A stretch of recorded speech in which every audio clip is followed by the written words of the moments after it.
दिनांक 12/3/26 रोजी दुपारी एक दर्यापूर आगाराच्या बससोबत एक घटना झालेली आहे।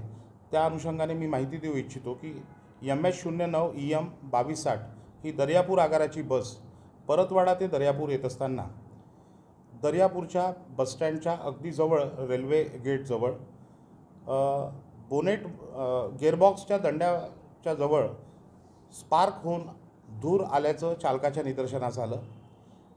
चालकाने व वाहकाने सदरची घटना लक्षात घेता नगर परिषद फायर ब्रिगेडला फोन करून तात्काळ बोलावलं।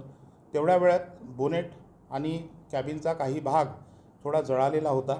यामध्ये ST बसचं अंदाजे 1 लाख रुपये नुकसान झालेलं आहे व प्रवासी मात्र बसमध्ये 2च होते, कारण ती शेवटच्या टप्प्याला उतरणारी जागा असल्यामुळे आणि त्यामुळे प्रवाशांना कुठल्याही प्रकारची दुखापत झाली नाही।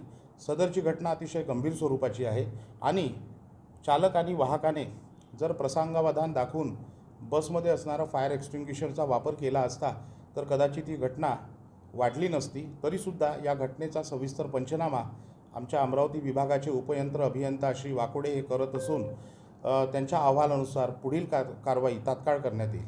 सर, काय सांगा, दरवर्षी उन्हाळा सुरू होतात, मोठ्या प्रमाणात बसला आग